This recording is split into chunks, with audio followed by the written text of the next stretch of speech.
Hello everyone, welcome to today's class. This is Teacher Simon taking you through Cambridge International AS and A-Level Mathematics paper 4.2 for May-June 2024. And this is part 2 for questions 5 to 7. Question 5, a particle of mass 0.8 kilograms lies on a rough plane which is inclined at an angle of 28 degrees to the horizontal. The particle is kept in equilibrium by a force of magnitude T newtons. This force acts at an angle of 35 degrees above the line of greatest slope of the plane. The coefficient of friction between the particle and the plane is 0.2. Find the least and the greatest possible values of T. Now, we have to resolve this to the plane, and also we open it here, okay, horizontally and vertically. Now, this particle here was on a horizontal plane like this. That means its weight is acting downwards, mg, like this. Then it has the normal reaction here. Now, if this plane it is on is tilted to an angle theta, that means it being here with this r, then even the mg is going to tilt from here to an angle of theta. Okay, so we resolve this one here and we also resolve it here. You see that? So coming to this, I will have here the mg cosine, mg cos theta, and then here I will have r. Okay, in fact, let me draw this one like that, r. Then we are going to resolve this one here. Remember, closing is cosine. Okay, so we close, that is t cos 35, and then opening is sine. So we shall have here t sine of 35. Now, here we have mg sine of 28, okay, sine of theta. Then they are saying that this one is on the rough plane. So if it is on the rough plane, so we are having the frictional force. It is either going up or going down. Okay. Now, they are telling us to find the least and greatest possible values of T. The least force you can apply here, it is to prevent the particle from sliding downwards, because it is here on this plane and we expect it to go down. You see that? So the least is when you are preventing it from sliding down. That means the frictional force is going to be moving upwards. Are we there? That is for least T you're going to put there. Then the maximum is now when you're going to cause it to be on the verge of moving upwards, because you are pulling it upwards. You see that? So when it is on the verge of moving upwards, that means the frictional force is now going to change direction and it will be facing downwards like that. And this will be for the greatest. Okay, it will be for T max, if I can just put T max, and then this one is T minimum. Okay, so that is that. We are supposed to consider those two scenarios. Now let's begin. Of course, there is no vertical motion, so resolving the forces vertically to the plane, that means we have r, then plus t sine of 35, which is equal to the mg. M is 0.8, g is 10, then cos theta is 28.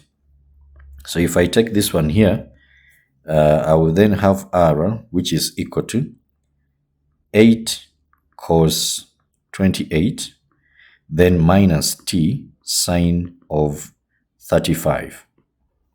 Now, horizontally, we are going now to look at frictional force acting upwards. Okay, when it is acting upwards, that means we are just preventing the particle from sliding down. So that is for the least P. Okay, so I'm saying frictional force, okay, acting upwards. This one is the one that will give us the least Okay, for T, this is for T minimum. Okay, that is for T minimum. Then, so horizontally, that means if it is acting upwards, we shall have mu r, then plus T cos of 35, then is equal to, it is this force that is going down, which is mg sine theta. So m is 0.8 times the g10, then sine of the 28 degrees. Okay, then from there, we are supposed to find T. So T here, if we can substitute the value of R, here we have T cos of 35. Okay, then let us substitute actually the value the value of R here right away. So R, the mu is given as 0.2. Then R is 8. It is here. We found it. So it is 8 cos of 28. Then minus T sine of 35. Then you equate, there is this T. So plus T cos of 35. Then we equate to, this will be 8, then sine of 28. Now we make T the subject of the formula. So when we open the brackets here, we shall have 1.6. Okay, we shall get here 1.6, then cos of 28, then minus 0.2 sine of 35, then T, and then plus T cos of 35, and then 8 sine 28. Now, by factorizing out T, I'll have cos of 35, then minus this 0.2 sine of 35. Then this one will be equal to, take this one this other side. So when I take it there, I will have 8 sine of 28, then subtract 1.6 cos of 28. Okay, so that means our T is therefore going to be 8 sine of 28 degrees, then minus 1.6 cos of 28 degrees. Then now we divide by the cos of 35 minus 0.2 sine of 35 degrees. Then we put, remember this one is giving us the T minimum, okay? So T minimum is going to be, let's put this in the calculator, 8 sine of 28 minus 1.6 cos of 28, down we have cos of 35, and then minus 0.2 sine of 35. So it gives us 3.33 to 3 significant figures. So that would be 3.33 newtons to 3 significant figures. That is the least. Okay. Then to get the maximum, that is when the frictional force is acting downwards, okay, because you are on the verge of moving the particle upwards, okay? So let's put frictional force acting downwards. This one gives us the T max. Okay, now when it is acting downwards, that means we are going to have these two going down and then only this one up here. So we shall have mu r plus mg sine theta, mu r plus mg sine of the theta, then is equal to T cos 35. I think it is 35. Yes. Now, our theta is 28. So, our mu is 0.2. R just like we did here.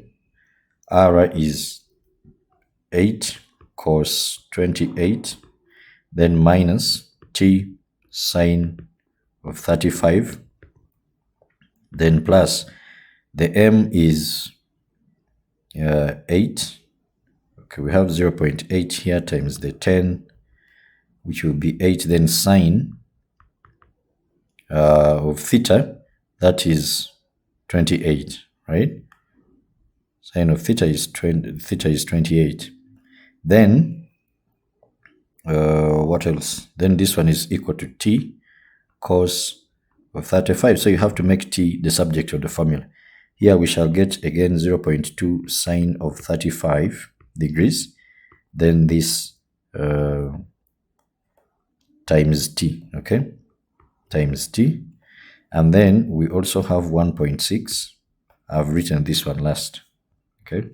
So 1.6, then cos of 28 degrees. And then plus this one is 8 sine of 28 degrees is equal to t, the cosine of 35. Then I can take this one this side, okay?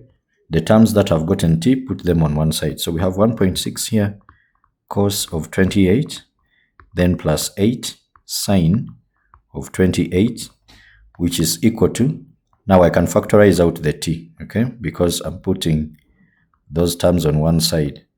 So of course, when this one crosses, it becomes a positive. So plus 0.2, then sine of 35.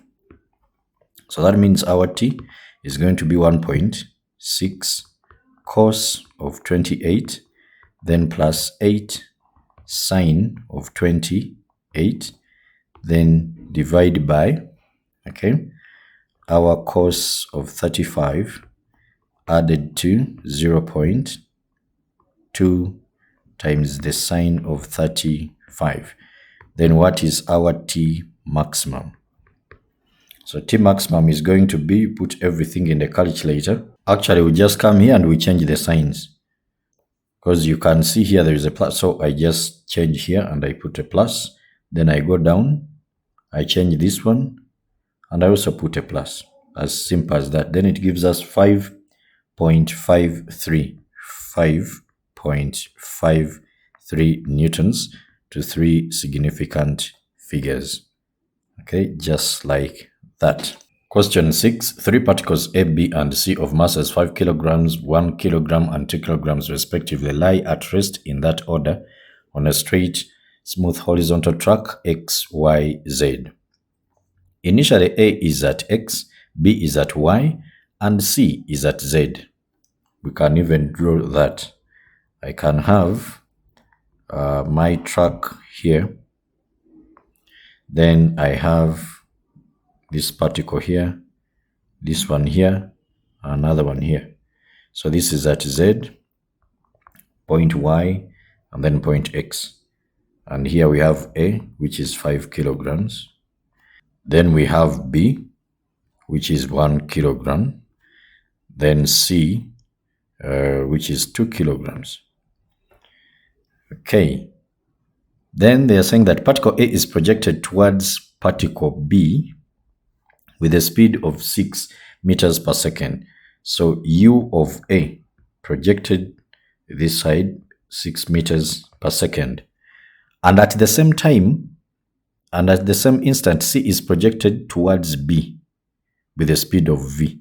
So here we have UC, which is equal to V meters per second, is projected this side, okay? In the subsequent motion, A collides and coalesces. So coalesces meaning they stick together, okay, to form particle D. Then particle D then collides with collides and coalesces with particle C to form particle E, and E moves to Z. Okay. Now, they said that show that after the second collision, the speed of E is 15 minus V over 4. Now, let us look at these scenarios between A and B. Okay, let's look at between A and B. Remember, this is collision, so momentum, we are going to use the principle of conservation of momentum. mass of A times the initial velocity of A, then plus the mass of B plus the initial velocity of B, then is equal to the mass of A times the final velocity of A.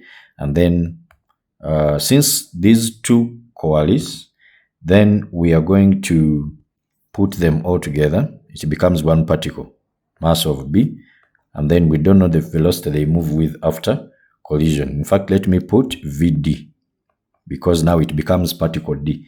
So mass of A is 5, then times the initial is 6, and then this one is stationary, so that means its momentum is 0. Then this way we have 5 plus 1, which is 6, then VD. So meaning after collision, VD, the velocity of the combined particle, is going to be 5 times 6, that is 30, then divide by 6 here, and then our VD is going to be 5 meters per second. Okay, we keep that. Then let's look at particles. Particles D and C.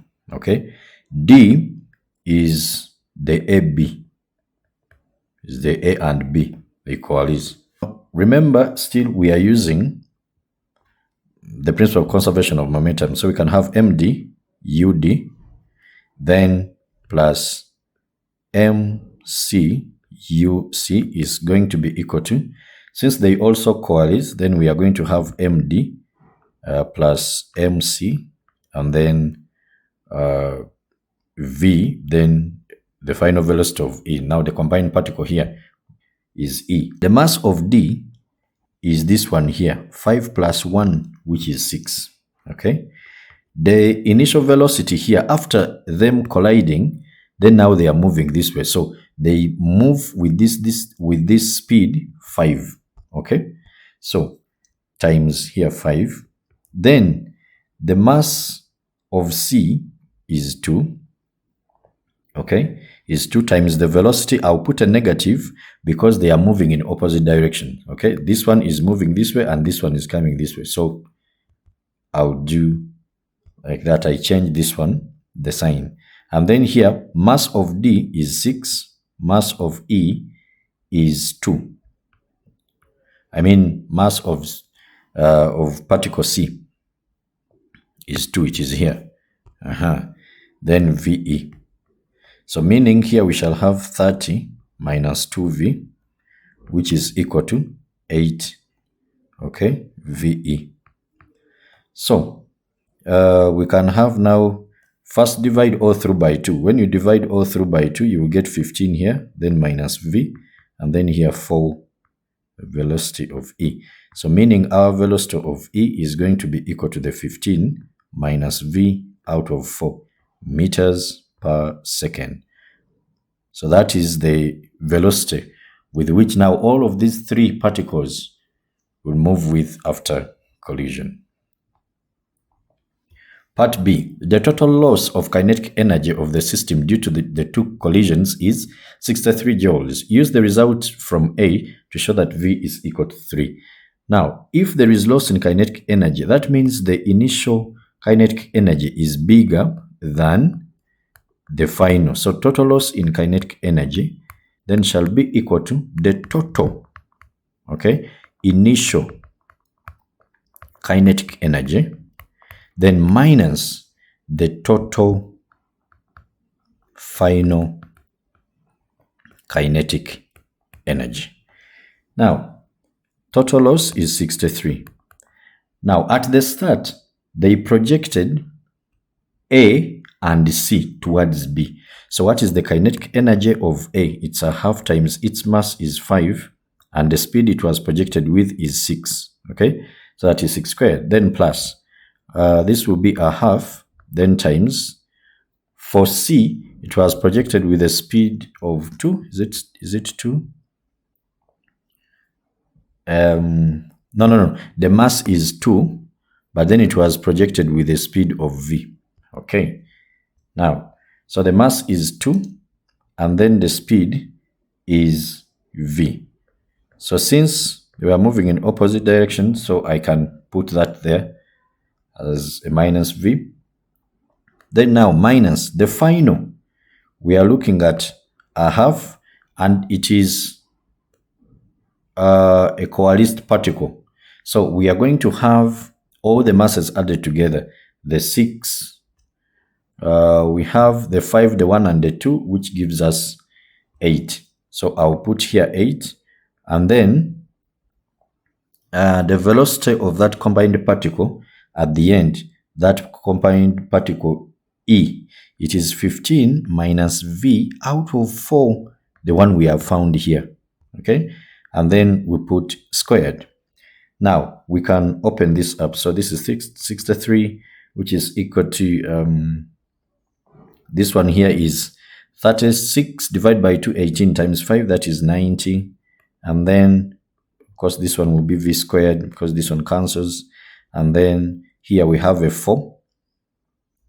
Now check, here there is a 4 when 8 goes into here. There is a 4.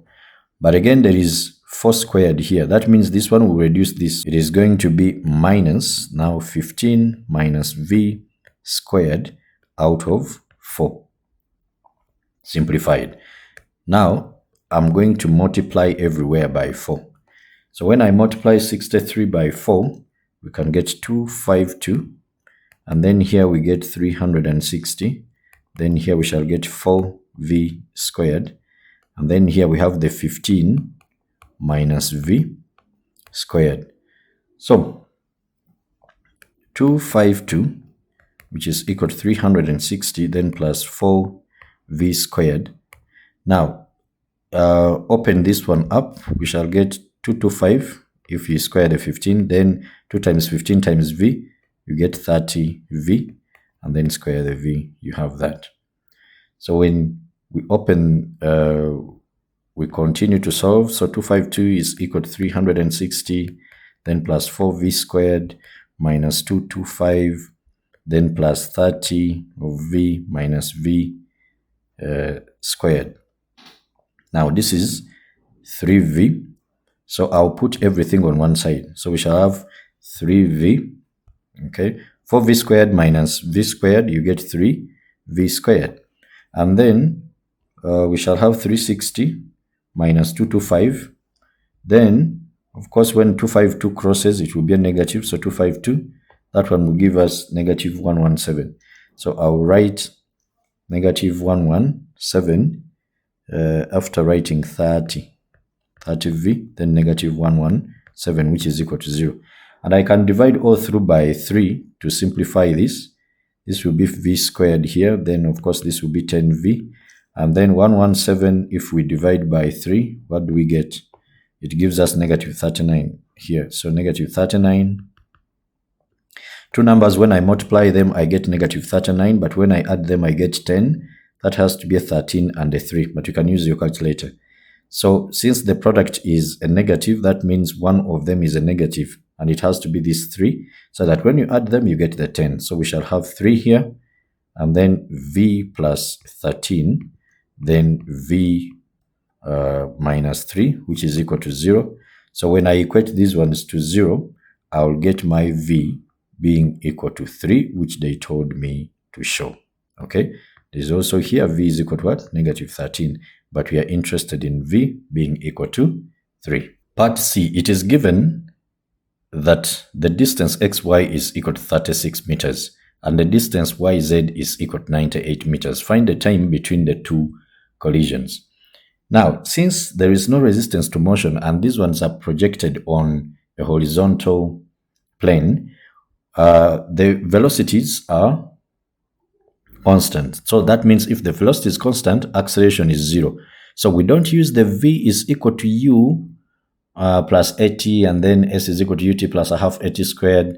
Neither do we use V squared is equal to U squared plus 2AS. So we are going to use this speed and time and distance being connected like that. Okay.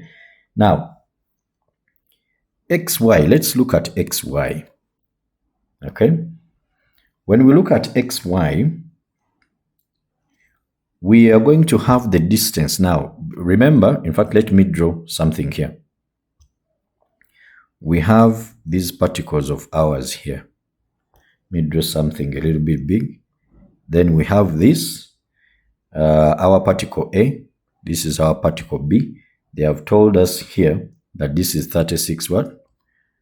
Meters. Okay. This is particle A. This is particle B. Now, when they collide, they form C. Okay. So they will collide here. They will form D. So this is the combined particle. I'm putting it as AB, which is D. Okay. So we need to know the time taken there. Remember, time is equal to distance over speed. So I will let this one to be T1. Okay. I will let it to be T1. So T1 is going to be equal to remember you cover this and then you get distance over speed. So the distance is 36 and A was projected, okay? A was projected with a speed of, let's check. A was projected with a speed of which one? Was it 6? Yes. Was projected towards B with a speed of 6. It is here. So that means I will get what I have here and then I divide it by 6. So meaning it takes 6 seconds, okay, to reach B. Now we need to find the distance traveled by C because they were projected at the same time. So what is the distance traveled by C during those 6 seconds, okay? Now we can say distance traveled by C. Okay, the distance is speed times time. So that distance there is going to be, the speed it was projected with was V. We didn't know it. Okay, then times 6 seconds. Okay, speed times time. Then our V, already we have gotten it as 3, so times 6, this means here we have 18 meters. Are we there? So meaning, now the distance when A reaches B to form the D, and also C, okay, C was here, has now moved here, and the distance in between here, if this is Z, this is Y, this is X. If this is 98 meters, so C has traveled a distance of 18 meters here. Now that means that the distance between the combined particle, okay, between the combined particle D, okay, and the C here when it is coming, it is, and C, it is going to be 98, then subtract the 18, which is going to give you 80 meters. So that means these two are going to travel here 80 meters. Okay. Now, at that point, let us consider that the time they take to collide is T. We can take it as maybe T2. Or let me just take it as T. Okay. Now, time taken for D to collide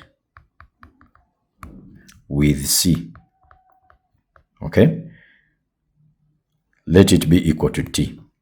Now from here, as D is moving this way, its speed, the speed it is moving with, is the one after colliding with, when A collided with B, okay, that is 5.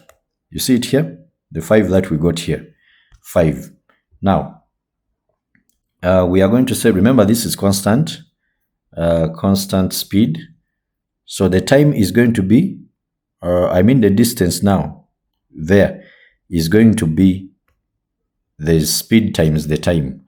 So for this combined particle D, we are going to have the distance traveled by D, and when we add the distance traveled by C, because all of them are covering this, so C is here, then D is here, so they are covering that distance.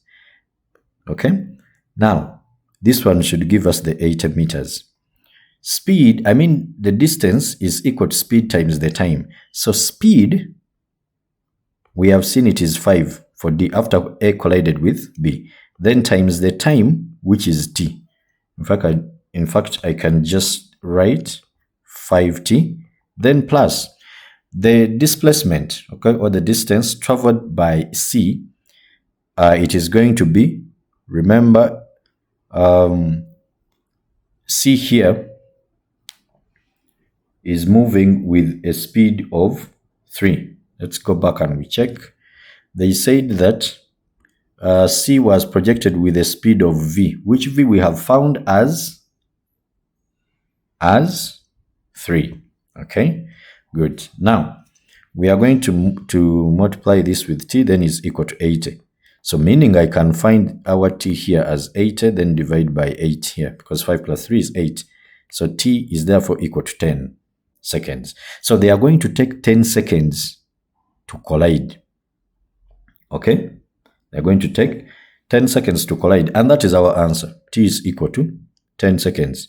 Why is it our answer? Because after this A hitting B, they formed D, then they moved. So now the second collision is when this C is coming here. In fact, from here, it comes here and then they collide. So there is colliding here, papa. Then these ones also, this one which is coming this way also comes, and then they collide here in the middle. So you see that? So that is the 10 that we are supposed to have there. So that is what we are supposed to have on that part. Then Roman 2, find the time between the instant that A is projected from X and the instant that E reaches Z. So we need to find that total time taken, in other words. Now, when these two were moving, so in fact, let me look at this one here. We have particle E here, which has A in there, it has B there, it also has C. Now this particle is moving. Remember, when they collided here, we see that they take 10 seconds. You see that? They take 10 seconds to move from here up to here. Now, if they take 10 seconds, we need to find out which distance has this AB, okay? Has this AB moved in those 10 seconds? Because they will meet somewhere. So when T is equal to that 10, what is the distance traveled by E? I mean, distance D. Remember, the expression for distance D is 5T. You see that? Is 5T. Now, we shall say 5 times the 10. Okay, 5T will be equal to 5 times 10, which is 50. Okay, meters. So that means E will have to travel. Okay, E travels a distance. Which distance? E travels a distance of, you say 98 minus the 50, which is equal to 48 meters. Why am I saying 98 minus the 50? Because they said from B, from these points here, Y and X, it is what? 98. So we subtract that 50, that is now 48. Now, speed for E, we need to get its speed. Remember, it was given as V. No, it was given as 15 minus V over 4. Okay, so 15 here, and we found our V as 3, then divide by 4. This one will give us 15 minus 3, 12, divide by 4, 3 meters per second. Okay, now what is the time taken here? Time taken to cover the 48 meters. So time, remember, is distance over speed. The distance is 48, the speed is 3, which means this one gives us 16, yes, 16 seconds.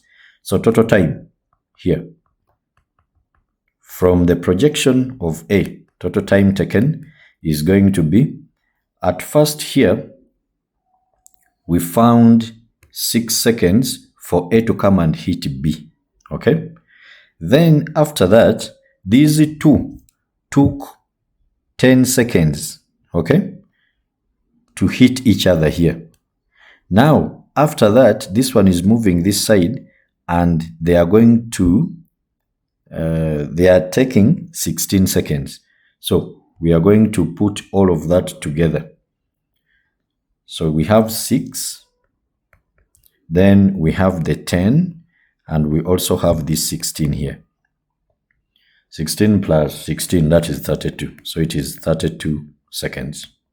Question 7. Two particles P and Q of masses 2.5 kilograms and 0.5 kilograms respectively are connected by a light inextensible string. When we say a light, that one means the mass, its mass is negligible, and then inextensible, it cannot be stretched, okay? It just straightens. That passes over a small smooth pulley fixed at the top of a plane inclined at an angle of 30 degrees to the horizontal. Particle P is on the plane and Q hangs below the pulley such that the level of Q is 2 meters below the level of P. And then they are telling us that particle P is released from rest with the string taut and slides down the plane. The plane is rough with the coefficient of friction 0.2 between the plane and P. Find the acceleration of P. Now, when the system is released from rest, this one, the Q will move up. Okay, so we put the acceleration, and then this one will move down. Okay, since it is one system, then they all have the same acceleration. Now here, we are going to have the weight which acts downwards. Okay, and then there is going to be tension which is in the string generated here. Now, same tension will act in this direction here against P, and there is also going to be mu r, okay, mu r. In fact, let me put it here because it is between the particle and the plane, so this is mu r. Then here we are going to have the mg cosine of theta, and then here we are going to have the mg sine of theta. Okay, sine of theta. Then, of course, we shall have the normal reaction here, R. All right. Now, we are going to look at the forces that are acting on Q and then the ones that are acting on P. So, using the one, looking at the forces acting on Q, and we use F is equal to MA. Since it is going up, then that means that T is bigger than the weight, and 0.5 of G. Then this one is going to be equal to 0.5 of A. Then I look at the forces that are acting on P. Okay, it is going down, so this is the one that is taking the particle down. So we shall have 2.5 of G, then minus, 2.5 of G sine of the angle 30 degrees. Okay, then minus mu r, minus mu, which is 0.2. Okay, r, since there is no vertical motion, r is equal to mg cos theta. So r is equal to that mg cosine of theta.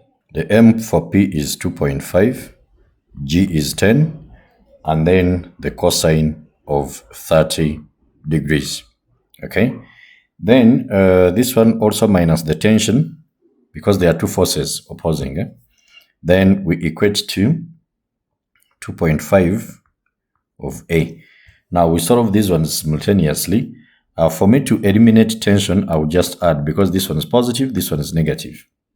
Okay, so when we add, our tension of course disappears. 2.5 times 10, that is 25, but then sine of 30 is a half, so we shall have 25 over 2 here, and then minus, there is this one here, 0.5 times 10 will give us a 5, so minus 5.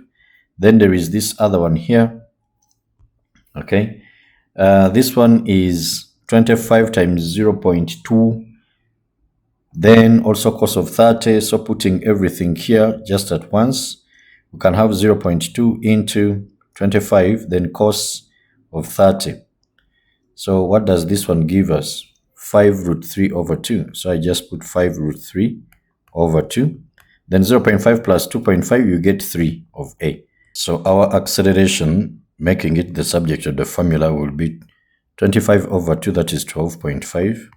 Then minus 5 over 2 is 2.5, so I can write 2.5 root of 3, and then we divide by 3. So putting this in the calculator, you can have 12.5 minus 5 minus 2.5 root of 3. Then we divide by 3. We get that 15 minus 5 root of 3. So, and then to 3 significant, let me first write this: 15 minus 5 root of 3 out of 6. Okay, so meaning to 3 significant figures, this one can be 1.06. 1.06 meters per second squared. Part B, use an energy method to find the speed of the particles at the instant when they are at the same vertical height. Now they are specific here. We are supposed to use the energy method: work done by the driving force minus work done against resistance is equal to change in mechanical energy. Let us do something here. When you use a diagram, it helps you to know what exactly you're going to do. Now, when we go back to our particles here, okay, a distance was 2 meters in between them, okay, 2 meters in between them. I have, let's say Q was here. There was an angle here which is 30 degrees, okay. We have the pulley here, and then here you have your P. So in between them, this is my point of reference, okay, my point of reference. In fact, I can take the 30 here, okay, because these are parallel lines, so those are corresponding angles. Then P is going to move downwards. Maybe it will come here, okay, and then Q also is there, okay. So this is the new position of Q, this is the new position of P, okay. We have P here, and then we also have here Q. So Q has moved up, let's say a distance of X meters up. You see that? That means even P has moved a distance of X meters down the plane. Are we there? Then there is a vertical height here, okay, in between these two, okay, in between here. And remember, from here up to down here is 2 meters, okay. This is 2 meters. Now, even P is the same distance here, it is X. So that means this distance here, let me even write it as 2 minus this one here.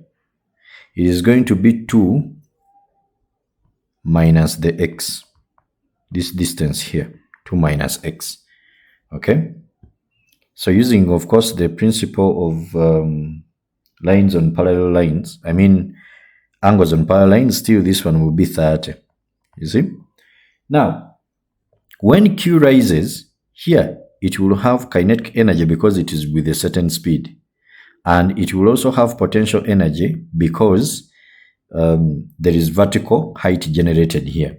But at first here, since the system is released from rest, okay, and then this one moves up, there is no kinetic energy here because it is starting from rest, and then potential energy here is not also there because this is our reference point, so there is no vertical height, okay. Now P, when it is here, P when it is here, initially, it is a certain distance from this position here where it is ending. Are we there? It is a certain distance here. So therefore, we are going to have potential energy here. So there is potential energy. And let me put initially. So since the system was at rest, there is no kinetic energy. Then here, at this position here, it reaches here with a certain speed. So it has kinetic energy, which I can call final. Okay? Even these ones, in fact, let me put final for the final position of Q. You see that?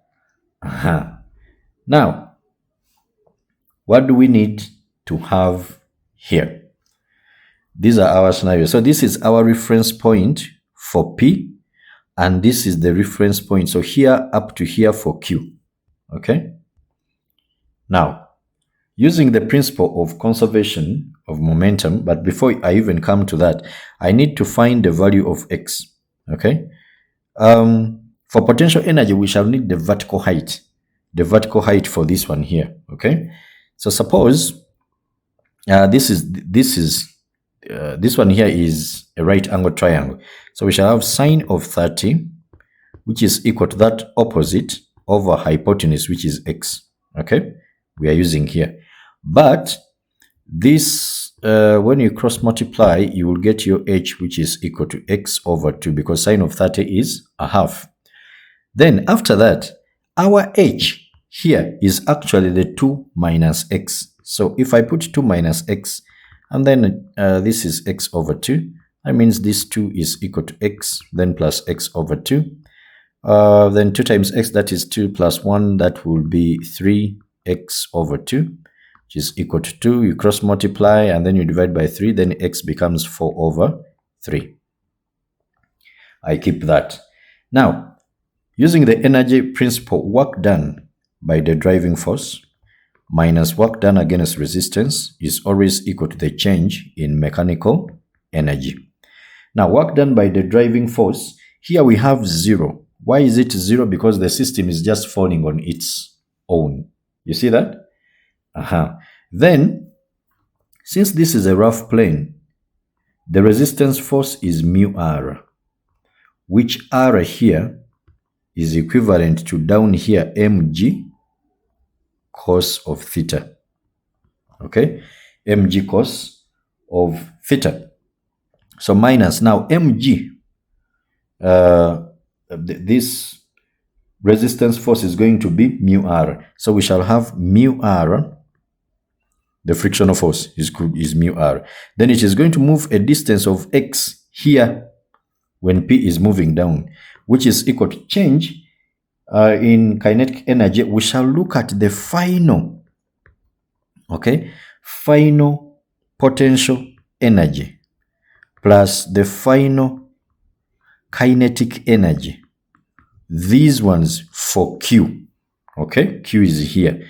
Then we also look at the kinetic energy for P, okay, plus the final kinetic energy. Let me just put F for P. That is final. Then we subtract initial, okay? Initially, here there is nothing, but then for P there is potential energy. So initial potential energy for P. Now, let us substitute. We shall have negative, then mu is 0.2 g.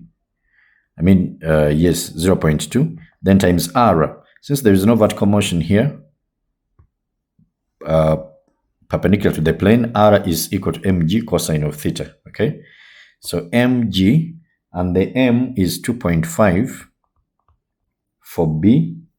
Is it for B, for P? For P, 2.5, then G is 10, then cosine of the angle is 30, okay, then times x, which x, we have it as 4 over 3, we have gotten it. Then this one is equal to final potential energy for Q. Q has moved a distance of 4 up here. Look at this one here. So mgh, our h for that case is going to be the x. So we shall have m, which is 0.5, then g is 10 times the h is 4/3, okay, for q, then plus its kinetic energy final is a half times the 0.5, but we don't know the speed at which it is moving, and it's the one that we are looking for. Then plus the final kinetic energy for P, it is going to be a half times its mass, which is 2.5, then times the velocity, v squared. The potential energy for P is going to be m, then g, and then h. So what is h? Is the 2 minus x here, the vertical height, not this one here, okay, vertical height. So 2, we shall put 2 minus the 4/3, okay. Now simplifying this, we can have, put everything in the calculator here, we can have 0.2 times 25, then cos of 30, okay, that is what we have, but then times 4/3, that is 10√3/3, but it's a negative, so minus 10√3/3. And then on the right side here we have, this will be a 5 times 4, that is 20, so we have 20/3. And then here we have, if I can put a half here, I'm now simplifying this one. If I can put a half out, then inside here I have 0.5, then plus the 2.5, then the v squared. This will be a 3. So that means we are going to have 3/2 of v squared as the simplified expression. So this will be 3/2 v squared. Then how about this one for the potential energy? This one is going to give us 25 into 2 minus 4/3. That is 50/3. So it's a minus and 50/3. Then bring all of these this side. However, this one here, 20 minus 50/3, this one will give us negative 30/3, which is negative 10. Okay, negative 10. So now when it crosses, it will be a positive. So when it crosses, it will be a positive 10. Then here there is minus 10√3/3. And then this way we are remaining with 3/2 v squared. So I can now multiply everywhere by 2/3 such that I get a 1 here. Okay, so we can have 2/3 into 10 minus 10√3/3. This one will give us v squared. So therefore, what is v? Is the square root of everything here, 2/3 into 10 minus 10√3/3. Okay, then we can put this one in the calculator. So we can have the square root of, this is 2/3 multiplying with 10 minus 10√3, and then out of 3, then close the brackets. That is 1.67, and the rest of those figures, but to 3 significant figures, it will be 1.68. So our V is going to be 1.68 meters per second. And then that is that. So thank you so much for watching. May God bless you. If you find the content very helpful to you, kindly like, share, and subscribe. See you in the next videos.